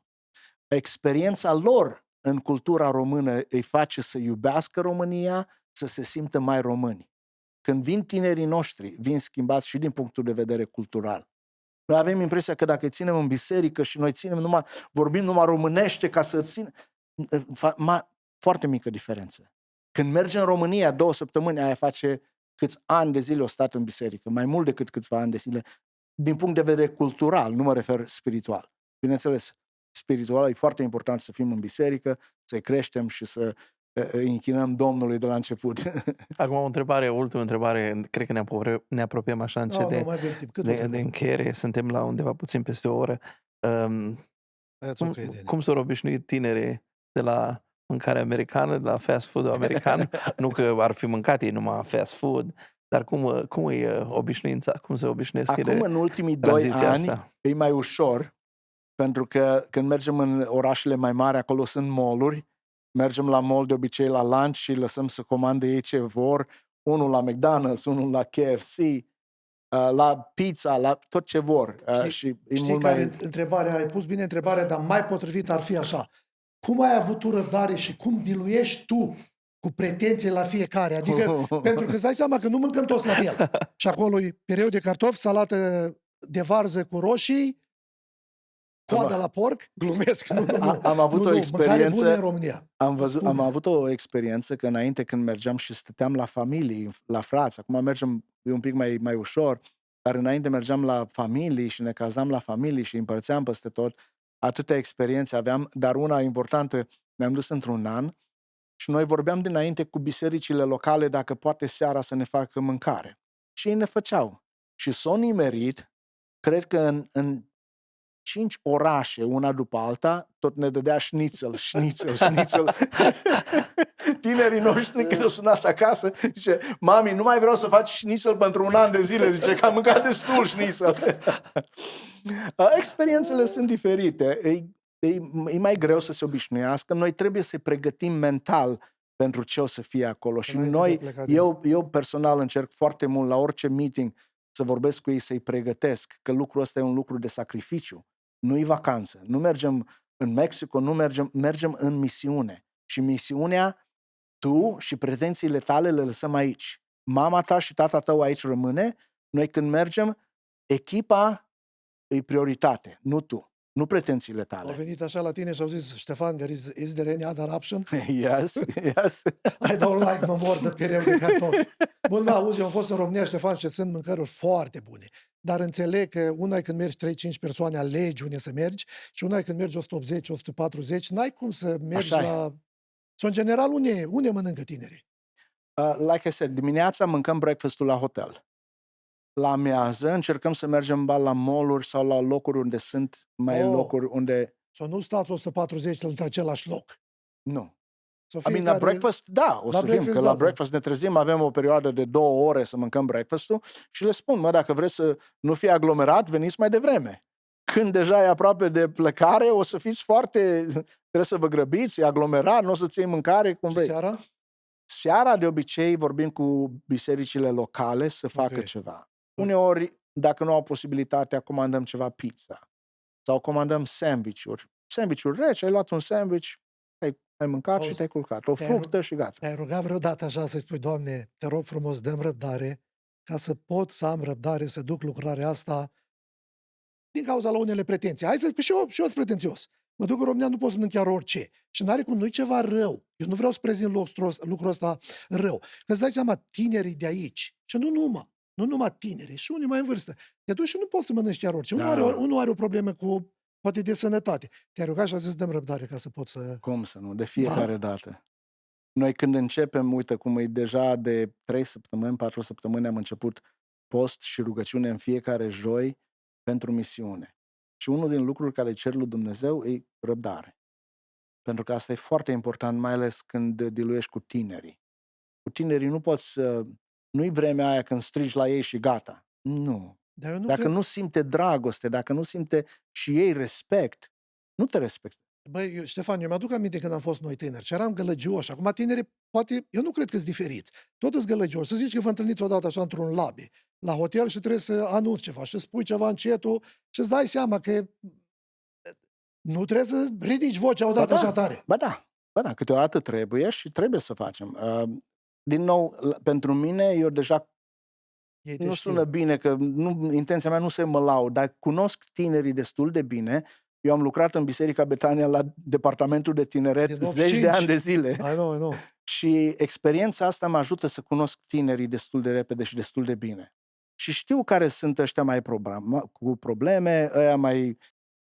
Nu cred că au probleme, îți dați troublemaker. Așa, exact. Cum zice pe românește? Sau alții cu pretenții. Că sunt unii, ăștia troublemakers, ăștia nu au pretenții prea multe. Ăștia... They want to have a fun. Da. Dar sunt alții care îi deranjează că ăla o râs prea tare. Ești în bas. Ore în șir, stai unul lângă altul. Auzi, asta e ceva normal. Noi nu prezentăm lucrul ăsta ca un lucru negativ. Da. Asta e ceva normal când mergi cu 150 de oameni, să fie opinii diferite, să fie pretenții diferite, cereri diferite. Eu mă gândesc la tine cum diluiești tu cu treaba asta, mă înțelegi? Avem o echipă foarte bună care ne ajută, mă ajută și experiența de ani de zile în care am fost implicat la departamentul de tineret mă ajută lucrul ăsta mult. Soția mea, Melania, care e nelipsită de lângă mine și mă ajută foarte mult, chiar și în organizare, chiar și în programare, chiar și acolo când suntem și ea mai mult diluiește cu fetele, eu cu băieții și ne ajutăm. Ai ajuns așa vreodată la momentul când ai zis, bă, gata, nu mai pot. Adică să te obosești atât de tare mental, să zici, bă, știi care treaba? Am 55 de ani, cred că așa am zis bine. Am zis bine 55, 57. Nu? 57, mulți înainte. Thank you. Și am zis, Ștefan. Gata, mi-am sfârșit alergarea. Nu m-am gândit la lucrul ăsta, dar au fost momente foarte, foarte stresante în evangelizare. Îmi aduc aminte odată, am fost într-o evangelizare și noi colectăm pașapoartele de la tineri să le ținem safe. Și aveam și ceva bani acolo și pașapoartele într-un backpack. Așa. Și l-am pus lângă un tânăr și i-am spus, mai ai grijă de backpack, să nu cumva să dispară de lângă tine. Că eu cum umblu acolo, Melania și era pe stage și l-am dus lângă el și i-am zis, uite, ține ochii pe ăsta, să nu cumva să dispară ăsta de tine, leagă-l de tine. Și la un moment dat aud că, vezi că au venit niște tineri acolo în spate și au luat ceva. Și mă uit la tânărul ăsta și geamantanul și backpack-ul meu lipsește de la piciorul lui. Deci în momentul ăla când mi-am dat seama că sunt 60 de pașapoarte. Deci asta pentru mine parcă cineva mi-a dat așa în cap și nici nu știam ce să fac. Eram așa într-o stare disperată pentru că mă gândeam că e o responsabilitate așa de mare și acum a fost greșeala mea. Și ce s-a întâmplat? Până la urmă să-mi dau seama că cineva dintre ai noștri o luat de acolo și o adus-o behind stage. Și era aproape de mine, numai nu-l vedeam. Eu acolo mă uitam după el. Dar au fost câteva minute în care nu știam ce să fac. Sunt părinți care vin la tine și spun, te rog frumos, ai grijă de băiatul meu. Toți părinții. Toți părinții. Mai ales care nu mergi des în România. Corect. E ceva normal. Și vezi că înainte luam și mai tineri, acum avem grijă un pic și la vârstă, să nu fie... Acum ai 16 ani în sus. Au fost timpuri când am avut tineri de 14 ani. Mi-aduc aminte, Michel, acum e căpâlnaș. Așa. Gaude, cred că avea vreo 15 ani, săraca, au venit și ea, și ea e și mai slăbuță și de la București la Cluj conduceam într-un van din ăsta mai chinuit și mai tot așa fără aer condiționat, obosiți cum eram și de la zborul ăla și în aeroport mai mult, până am găsit toate bagajele, până asta. Și ajungem în Cluj și fetița asta îmi spune my luggage is not here. Nu-mi găsesc geamantanul. Păi cum să nu-ți găsești geamantanul? Dar l-ai văzut? Da, zice, din București, l-am pus acolo, a fost acolo. Să ne dăm seama că pe drum, o altă familie, noi am lăsat-o pe drum și din greșeală i-a luat geamantanul ei, că era tot aceeași culoare. Era noaptea târziu, l-a luat pe ei și l-a lăsat pe lor. Ea l-a cunoscut că ăla nu e a ei. Și săraca, stresată, că acum eram și eu la un hotel așa de mai modest, low, așa. mai modest, unde trebuia să pui hainele ca să te culci pe pat. Nu, am pățit eu când am mers atunci, am mers odată, ai fost și tu cu mine. Am mers acolo la un... Și bă, și înțeleg, pentru că dacă nu destui bani, nu poți să te duci să iei un hotel de lux pentru 50, 60, 70 de persoane. Pentru Corect. că costă mult. Și am mers acolo la un hotel și cred că era patul făcut din arcuri. Știi, arcurile alea. Și, băi, eu nu vă mint. Și când m-am mutat așa de pe o coastă pe alta, pac, am simțit ceva aici. Am dat eu, a ieșit un narculeț din ăsta. Să înțeleg hotelele mai complicate. Deci la ăsta unde am fost, vă spun, nu trebuie să ne punem hainele, că era niște saltele, cred că din paie erau făcute, mă. Și cearșafurile erau maro, Nu mai erau albe. nu erau albe. Și am pus hainele și la băi era băi comune, unde nu aveai baie în cameră, trebuia să mergi pe hall și era bărbați și femei și între ei era un half wall, că dacă stăteai în picioare, vedeai partea aia altă. Că țin minte că Melania mi-a zis, eu nu mă duc la baie decât numai dacă vii tu și stai la bărbați la ușă și nu lași pe nimeni. Nu trebuie să mergi Asta e undeva? misiunea. Nu trebuie să mergi nicăieri, Nu sunt Ok, grăbit. nu te grăbești. Nu mă grăbesc. Ok. Aș mai vrea să întreb pe Ștefan. Sigur. Sunt unii oameni care fac afirmația că măi, ăștia merg în misiune, dar știi, de afară, uitându-se, ei pleacă în România să uite acolo, compară misiunea cu o vacanță. În câteva ordini de idei, doar în câteva bullet points, câteva idei, ai putea să ne spui ce diferențiază misiunea asta care o faceți voi, pentru că din cât ne-ai arătat aici, voi sunteți la un schedule din ăsta, la un program prezidențial. Da. Voi sunteți la minut acolo. Care e diferența între asta și o vacanță? În primul rând, bineînțeles, diferența e spirituală. Și asta deja am mai vorbit, am mai atins lucrurile. Un alt amănunt a diferenței e oboseala. Deci după 10, noi acum am început să facem o pauză de o zi sau două. Înainte mergeam 7 zile fără nicio pauză. 7 zile, 7 misiuni. evenimente. 7 evenimente. Și în fiecare zi trebuia check-out de la hotel, bagajul, bagă-l în bas, până îi adunai pe toți, până plecai, până ajungeai, du-te să mănânci. Au fost timpuri când ne schimbam în autocar. Mergeam întâi băieții, ne schimbam, puneam în geamuri perdelele alea, ne schimbam noi băieții în autocar, ieșeam, intrau fetele, se schimbau, că nu aveai loc și nu aveai timp. Deci suntem într-un timp așa foarte ca la armată. Te trezești de dimineață, te culci foarte târziu. Câteodată ne ajungem la hotel la 2 noaptea. Check-in la ora 2 noaptea, gândește-te. Și ai 140 de persoane. Good luck with that. Nu. Oboseala. Dar, din nou, cea mai mare diferență e încărcătura spirituală. Pentru mine, și asta nu o zic cu plăcere, ci atunci când mă duc în misiune, parcă my mindset, mintea mea e setată pentru misiune. Am tendința și în avion să vorbesc cu oamenii despre Dumnezeu. Când merg în vacanță, îmi pare rău să spun, să recunosc, dar nu fac lucrul ăsta. Mă gândesc la relaxare. La relaxare. Da, la relaxare, la soare, la ocean. Dar acolo când mă duc, deja mindset-ul e pentru asta. Și tinerii, din nou, cei mai mulți. Acum, bineînțeles că mai sunt și tineri care merg ca hai că merge și ăla și lasă că avem noi gașca noastră și o să avem fan. Și da, dar o să li se schimbe imediat concepția despre misiune. Și noi încercăm ca toți oamenii care vin în misiune să facă ceva pentru misiune.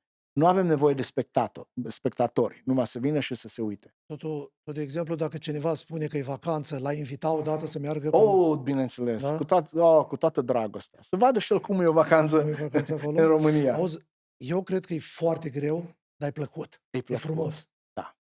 Din nou, când vii înapoi, deși eu după orice misiune, când am venit din misiune, m-am dus în vacanță să mă odihnesc.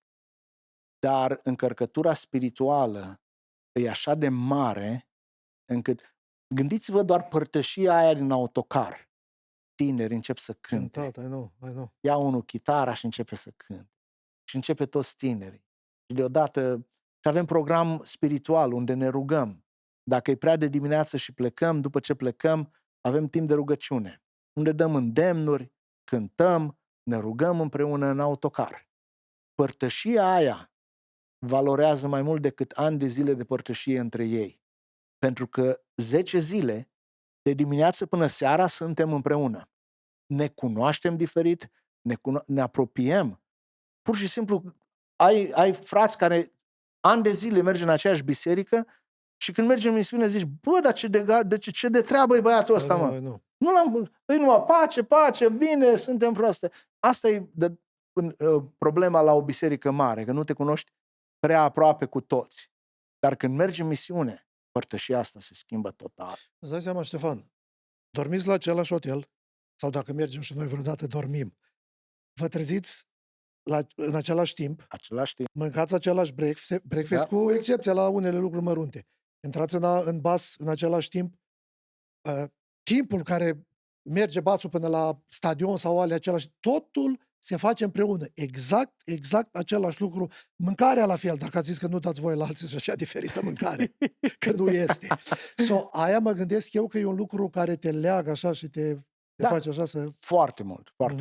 Și pentru mine mă ajută foarte mult să-i cunosc pe tineri, să vadă și ei, mă cunoaște diferit, nu numai fratele Ștefan din biserică. Care a fost cea mai frumoasă experiență pe care ai avut-o tu în ultimii ani? Sunt prea multe ca să mă arăt una Cea mai frumoasă. favorită. Probabil o să te gândești că e un pic straniu, dar am fost la o evangelizare și răspunsul bisericii locale a fost destul de slăbuț. Și au cântat tinerii frumos, au predicat frumos și la chemare a venit numai un singur tânăr. Un băiat, cred că avea vreo 28 de ani. Mhm. A mers acolo și s-a pus în genunchi și acum îl văd. Și mă așteptam să mai vină. Mă uitam în public, nu mai făcut chemare fratele lui odată, de 2 ori. Asta și m-am dus lângă el și l-am îmbrățișat, m-am pus în genunchi lângă el și l-am îmbrățișat. În momentul ăla când ești în față, era într-o biserică? Nu, era în aer liber, Okay. într-un oraș, o să făcut chemare, era în public, mers acolo și era. Și, din nou, în mintea mea tot timpul a rămas și pentru o singură persoană s-a meritat, chiar dacă un singur suflet se întoarce la Dumnezeu pentru toată misiunea asta. M-am dus și m-am îngenunchiat, l-am întrebat cum îl cheamă, m-am introdus, am vorbit un pic cu el, l-am încurajat și momentul ăla a fost un moment care nu-l uit niciodată. Să-l țin minte până când o să ajung la Domnul și probabil că o să mă întâlnesc cu tânărul ăsta acolo. Care a fost cea mai, dacă se poate spune, cea mai, nu vreau să zic neplăcută, că nu știu dacă sunt așa multe, dar care te-au deranjat așa un pic? Să zic, de ce trebuie să trec eu prin asta când eu fac lucrul ăsta pentru Dumnezeu? Dacă există, dacă nu există, e mai bine. Există și ce nu ne place nouă când mergem în unele orașe în România, păstorii se înțeleg bine, au o relație bună și imediat se vede lucrul ăsta și când mergem noi. În unele orașe sunt unde păstorii nu se înțeleg bine. Chiar așa de bine. Da, și frecușurile astea ne deranjează foarte mult pentru că vedem că pune bețe în roate pentru lucrarea lui Dumnezeu, pentru dorința că biserica asta sau biserica asta. Le observați? Nu sunt dese, dar sunt. Și când sunt, ne doare. Personal că tinerii nu știu de lucrul ăsta. Știm noi care organizăm, dar tinerii nu știu și e bine să nu știe. Dar asta mă doare să văd. Sunt foarte faine lucruri. Hai numai un pic să ne axăm acum pe nevoia de bani. Ok? Ne-ai povestit cum îi, dar aș vrea să fim un pic mai deschiși. Sau, de exemplu, cum se trimit banii? De exemplu, cum se plătește sala Palatului în București? Deci noi încercăm să facem fundraising events, evenimente din astea unde adunăm bani. Pentru că nu vrem ca să, deși biserica noastră a votat că să facem lucrul ăsta și să ajute financiar, În dar viziune. nu vrem să cadă pe umerii numai a bisericii. Noi mergem și facem, organizăm evenimente pentru să Raise money. raise money. Nu știu cum să spun pe Cum zice pe românește, Dan? românește. Facem un eveniment, îmi să scap adunăm acum. bani, dar Să nu adunăm cred că, bani. dar nu cred că adunat e corect. Dar Da. nu contează, se înțelege. Dar Adunăm asta, bani ideea e pentru asta. lucrări. Și atunci noi prezentăm lucrarea și frații, surorile care vin și simte și face o donație.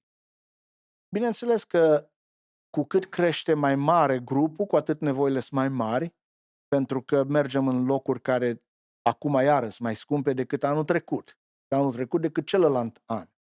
Sunt locuri unde costă foarte scump să facem un eveniment, dar noi credem că se merită pentru că locul ăla este nevoie. De exemplu, în București, Sala Palatului. E undeva la 13-14 mii de dolari să închiriezi Sala Palatului. 4 ore, 5 ore? Da, 4 ore. Știu că crezi că e cea mai faină sală din public, așa, pentru... E cea mai faină pentru ce facem noi. Oh, înțeleg ce zicea. Da. Și Și- pentru un oraș ca și București. Da. Și cum exact? Cum se plătește? De exemplu, să zici că se adună toți banii, se pune în accountul bisericii. Deci noi când facem un fundraiser, atunci se scrie un cec sau prin card sau prin asta pentru biserică, Biserica Betania, și la memo se pune misiunea din România. Corect. Și atunci casierul știe și el toate banile ăștia îi pune deoparte pentru lucrarea de misiune. Sunt fundraisers care le facem specific pentru Biblii, de exemplu. Biblia pentru un copil îi dublu decât pentru un adult. Ok. Pentru că e cu poze, cu asta, și noi am vrut anul trecut să dăm câte o Biblie la fiecare copil. Banii aia care adunăm pentru Biblii se duc pentru Biblii, Ok. pentru cadouri la copii. Sau alte diferite locuri unde facem specific pentru un lucru și atunci banii aia suntem foarte, foarte bine puși la punct să meargă în direcția aia în care facem. Corect. Și din accountul de la Din accountul de la biserică, cum ajung la în România. În România și se plătește la Sala Palatului. Da. De exemplu, Sala Palatului, noi facem un contract cu Sala Palatului, Așa? unde îl semnează directorul de la sală, facem contractul, ne cere un deposit, noi din banii bisericii, din caseria bisericii, Adunați facem pentru un misiune. money care s-a adunat Așa. strict pentru misiune, se face un transfer direct în banca de la unde are Sala Palatului account. Ok. Simplu, Da. ușor. Sunt Stadioanele- zone unde nu putem Așa. și atunci trimitem la o biserică în România și biserica aia distribuie în locurile unde trebuie, că nu au account, de exemplu, care să le trimitem noi de aici wire transfer. Atunci e un pic mai complicat. Și caritatea? Caritatea tot la fel. Caritatea noi avem niște credit carduri de la biserică, care tot așa din accountul de la misiune, și credit cardurile astea când mergem la store deja plătim cu credit card, ne dă receipt-ul, facem poză, îl punem pe un app unde deja în câteva minute casierul de la fratele George deja vede charge-ul care a fost din România. So, dacă cineva donează pentru misiunea din România, banii ajung exact unde trebuie. Corect. 100%. Da. Un lucru foarte Da. bun. ia. Sigur că da. Sunt momente în care vin frați și spune, uite, banii ăștia vreau neapărat să meargă în caritate. Și atunci avem grijă ca banii ăia să meargă în caritate. Bineînțeles că nu fizic cecul ăla ajunge la caritate, dar intră în account și noi atunci ne asigurăm că costul sau banii care noi îi cheltuim în caritate acoperă donațiile care au fost specific pentru caritate, plus încă restul. Dar Dumnezeu a purtat de grijă și a fost întotdeauna destui bani. Întotdeauna au fost destui bani, nu a fost niciodată în minus, Dumnezeu ne-a binecuvântat, ne-a purtat de grijă. Și aia e încă o încredere din asta unde ne dăm seama că e brațul lui Dumnezeu, că e voia lui Dumnezeu și că mergem înainte cu un lucru bun. Ia, foarte clar și simplu. Da. Deni? Cred că atât în mare. Probabil că mai ai tu o întrebare să-l întrebi, Ștefan. Știu că ai vrut să-l întrebi. Dacă Nu cred poți, întrebări, numai discutăm așa ce se da, poate discuta. dacă Sau, vrei sau, să... sau lucrurile care sunt mai neplăcute un pic e neînțelegerea. Când te duci undeva acolo și e neînțelegerea Da, între da, biserici, sunt mai complicate un pic. exact. Acolo, da, nu-i bine. Și încercăm să mergem și să facem. Știi ce am vrut să întreb? De exemplu, când e un stadion Da. și noi în sala Palatului sau în sale, audio, video, toate sunt acolo, nu e așa de rău. Dar, de exemplu, pe un stadion, cine montează? Cine montează scena, the stage, tot ce trebuie? Noi și în sala Palatului și orice sală unde mergem, noi avem oamenii noștri de sunet, cu aparatele noastre de sunet, cu speakerele noastre, cu amplificarea noastră, cu tot. Cu video, cu tot ceea ce... Asta, echipa care noi o angajăm din România, Așa. care vine o echipă, 2-3 persoane, depinde de ce face, și ei se ocupă de audio. Deci avem pe echipa care ei face audio și la BBCO. Sau... BBCO. Da. BBCO. Da, BBSO. BBSO. Și niște băieți extraordinari care de mai mulți ani ei tot vin cu noi, ne ajută, face o lucrare frumoasă, ei ne cunoaște, pentru că îți dai seama, la microfoane, la asta, trebuie să știi vocea, fiecare, el ne cunoaște. Și... Dar tinerii nu merg ei cu speakerele, cu boxele și le pun și le așează și trebuie să... Noi avem și, din nou, noi suntem foarte organizați pentru că am trecut de multe ori pe aici. Deci noi când ajungem, noi știm automat când a venit basul la stadion. Noi deja avem echipă formată care a primit text, tu te ocupi să ajuți cu tare lucru, să duci instrumentele de aici acolo. Alții, tu te apuci de banners, dar asta vorbim dinainte. Avem echipă pentru banners să pună, avem echipă de welcome people, avem cei care vin și primesc și stau de vorbă cu oamenii care vin. Avem echipă care se roagă. Deci noi avem o echipă de rugăciune în care de când începe evenimentul până se termină, oamenii ăia stau la rugăciune. Noi avem echipe de strângere, care altă echipă de acum vine când s-a terminat, ea și bineînțeles că când se termină, noi ajutăm și pe cei de la sunet să mai strângem, ba și speakere, ba și cabluri, ba și asta, dar deja tinerii se formează destul de repede și imediat învață unul de la altul să îi strângem. Când le pune, ei merge cu mai multe ore înainte, le pune, le pregătește tot, dar când l-a strâns, îi ajutăm și noi. Auzi, o venit cineva la tine, nu tânăr, așa unul poate mai un adult, să zică, băi, eu mă duc în misiune, vreau să mă duc, vreau să o experimentez, dar eu nu lucru nimic. Nu a fost niciodată. Nu. Bă, tu știi că eu am ajuns... L-ai accepta participarea? Nu. Poate să vină, poate să vină, dar nu cu noi. Că nu vine cu, dacă vine cu noi, trebuie să facă ceva. Da. Poate să vină, îi dăm locațiile unde, uite, mergem acolo, ne vedem acolo, te văd la stadion, felicitări, God bless you, dar nu ești din echipă. Care e cel mai greu lucru care trebuie să-l facă cineva, un membru de la acest eveniment, și care e cel mai ușor? Greu este, de exemplu, evangelizările la copii. Că sunt mulți copii, ai grijă de ei, trebuie să ai grijă de ei, gălăgie. E un pic diferit sistemul în România decât aici. Și sunt fetele tinere sau sunt și băieți? Avem fete tinere, avem adulți care merg acolo și sunt echipe formate. Când se întâmplă evenimentul, adică când e evangelizarea, programul, de la 6 la 9, sunt foarte mulți care vin cu copii și atunci este alt program pentru copii? Corect. Deci noi facem evangelizarea mare. Așa. Întâi vin toți înăuntru, mai ales la programul de cântări. Dar înainte de ultima cântare, noi anunțăm toți copiii între vârsta asta și asta și atunci vin copiii noștri și tinerii noștri cu niște stegulețe și ziceți, veniți aici și mergeți după persoanele astea, acolo o să fie o evangelizare pe mintea lor. Și acolo e foarte frumos, actually. La copii e o evangelizare extraordinară, unde copiii așa stau și sunt atenți și se bucură foarte mult. Și copiii noștri și copiii de acolo. Copiii noștri slujesc. Copiii noștri, de exemplu, la sfârșit anul trecut s-a făcut un lucru frumos unde după cântările de predare și asta, mergeau și copiii și cântau o cântare, două împreună cu adulții. Copiii noștri pe scenă mergeau și ei. Okay. Se bucurau și ei foarte mult. Copiii ăștia ai noștri care, ce diferență vezi și în viața lor. Fetițe de 12 ani, de 10 ani, abia așteaptă să meargă din nou în România. să fie parte din misiunea la copii acolo. E Da, foarte fain. e o lucrare frumoasă. Și Dan Mucaciu e muzica și atât, Da, deci noi avem o grămadă de lideri. Cum ți-am zis, noi când începem un eveniment, avem persoane care se ocupă de păstori și diaconi și cei care la urmă și face un pic stă de vorbă cu ei, cum să facă, cum să procedeze. La sfârșit avem cei care se ocupă de security de la noi. Noi avem security plus ușierii de acolo, care se întâlnesc, vorbesc. Avem cei care pun, cum am zis, banners și de placajele alea și toate alea de reclamă care merg înainte și le pune. Deci noi avem o grămadă de departamente din astea unde avem lideri și unde ăia se ocupă de lucrurile astea. Avem departamentul unde tinerii merg dinainte să-i facă invitații. Aia cu o oră jumate, 2 înainte, se duc în oraș, pregătiți, au și Biblii și invitații și merg să vorbească. Avem toate lucrurile astea care tinerii deja cu o zi înainte primește text fiecare.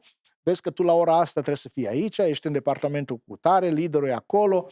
Tu dacă mergi la caritate trebuie să te trezești mai de dimineață, te întâlnești cu fratele Cristi sau cu fratele David și mergeți acolo și fiecare grupare în locul lor. Dar avem lideri care programează toate lucrurile astea dinainte.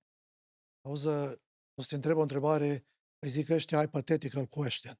Cred că pe românește zice o întrebare ipotetică, dacă nu mă înșel. Dacă greșesc, nu contează.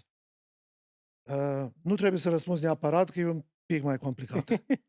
Dacă ai ști, eu acum pe tine te știu foarte bine și îmi permit cu tine să vorbesc, nu contează, că știu că tu nu te superi pentru asta. Și asta e situația, o să te întreb asta. Dacă ai ști că ai avea riscul, când faci un eveniment din ăsta, misiunea asta de evangelizare și caritate, și ar fi riscul ca să faci 2 luni de pușcărie, ai mai merge? Probabil că m-aș duce. Că 2 luni de zile trece repede. Uite, de exemplu, când am fost acum 2 ani în urmă, am fost tot la Năvodar și Constanța. Și o echipă s-a dus în Ucraina să ajute și era destul de riscant să intri în Ucraina, mai ales ca, știi, și mergeai la o biserică acolo și am vrut și eu să mă duc. Dar, bineînțeles, poziția mea, care trebuie neapărat să fiu cu grupul mare, nu am putut să mă duc. Știu ce zici. Și mi-a părut rău. Nu sunt omul care să-mi fie frică neapărat. Să ești disponibil dacă trebuie să suferi și... Dacă trebuie să sufăr, mi-ar place să nu sufăr, dar dacă trebuie să sufăr, nicio problemă. Dan, tu ai face 2 luni de pușcărie pentru evangelizare. Cred că sunt în asentimentul lui Ștefan. Sigur? 2 luni nu-i rău. 2 luni nu-i rău. Când vorbești de perioade mai îndelungate, vorbim probabil altfel, dar 2 luni... Auzi, eu pun întrebările Tu vrei astea. să mărești mai mare acum? Acum nu mai întreba cât ar să fie, cât dacă am face și 10 ani. Știu ce zic. Auzi, noi glumim, avem așa părtășii, dar noi vorbim lucruri serioase, că s-ar putea pe viitor, cum o să apară persecuția, s-ar putea să trebuiască să mergem Evanghelie cu riscul de a plăti. Dar, de exemplu, dacă ar fi o pușcărie, cum am stat eu în Belize, ai numai o toaletă, să faci baie cu apa de acolo, dai în cap, am povestit în primul episod. Să știi că mie îmi place că aveți pasiunea asta și tu, și ție, Dan, dacă ai așa și e riscul ăsta să faci 2 luni de pușcărie, trebuie să începi să faci lucrarea asta. Dumnezeu pune pe inimă toate lucrurile când la momentul potrivit. Eu mă gândesc ca și om, dacă știam că fac pușcărie în Iugoslavia, o lună de zile pușcărie pentru America, cu atât mai mult pentru Rai, 2 luni, it's nothing. Dacă tu știai că faci o lună de pușcărie, mergeai mult mai liniștit. Că dacă te prindea și te băga înapoi 6 luni, era mai rău. Bătaie, dacă știai, îmi dă o lună de pușcărie, e floare la easy ureche. choice. Pe mulți îi prindea, dădea înapoi pușcărie și unii făceau 1 an, 2 ani. Pușcăria în România era cu bătaie aproape... Oare o să prindem noi persecuția pe pământ? Asta e un subiect diferit, dar dacă tot am vorbit de asta, e o întrebare greu de răspuns. Nu știu dacă noi o să prindem. Acum tu știi că biserica e persecutată foarte mult în alte părți ale lumii. Și probabil că nu simt nicio chemare să mă duc, de exemplu, în Iran. Nu am pe inimă lucrul ăsta. Dar dacă Dumnezeu mi-ar pune să cere lucrul ăsta, probabil că l-aș face. Mi-ar place să gândesc că l-aș face. Da, vreau să spun ceva care n-am spus la niciun podcast. Facem podcastul de un an de zile și nu o spun ca o laudă, dar pentru că au fost multe lucruri bune care le-am vorbit, ne ascultă destul de mulți, mă înțelegi? Scopul nostru nu a fost bani, nu a fost nimic altceva. Și de ce am spus lucrul ăsta? Pentru că acum o să te rog să spui unele lucruri, știi ce am vorbit, pentru că e bine, ai venit cu noi și dacă cineva o să aibă pe inimă să facă ceea ce vei spune tu acum, va fi un lucru foarte bun. De aia noi când am început să facem treaba asta, nu a fost în mintea noastră banii, nu a fost că o să facem donații, o să cerem bani, nu o să fie, nu a fost, pe departe a fost în mintea mea așa ceva. Pe departe. Dar pentru că e biserica noastră, Biserica Betania, acum ai 5 minute, 10, 15, cât îți vrei tu să-ți iei să prezinți ceea ce se va întâmpla în România și știi restul ce ai de făcut. Acolo e camera. Îmi place foarte mult, de exemplu, fratelui păstorul Dugulescu. Țin minte când venea în Biserica Betania și prezenta lucrarea cu copiii din Timișoara. Cred că era numită Frații Onisim. Și venea la biserică și spunea: asta e lucrarea lui Dumnezeu. Eu sunt un rob care nu mă prezint, nu cer bani, eu vă spun ce mi-a spus Dumnezeu să fac. Și fac. Și vin să vă spun și vouă. Așa și eu aici. Noi încercăm să ridicăm fonduri pentru caritate mai mult, pentru sălile astea care trebuie închiriate, pentru sistemul audio, video, pentru ecrane, pentru stage, pentru o grămadă de lucruri care nu aparține neapărat de mofturile noastre sau de avion sau de ceea ce ne trebuie nouă personal. Noi facem lucrul ăsta costându-ne pe noi bani și noi sacrificăm lucrul ăsta de dragul lui Dumnezeu. Dar dacă sunt persoane care vor să se alăture lucrării noastre, spre exemplu, câteva săptămâni în urmă, un frate din Michigan s-a gândit să facă un fundraising în Michigan, între bisericile penticostale de acolo sau și baptiste. Și au venit un număr frumos de oameni și s-a strâns o sumă frumoasă de bani.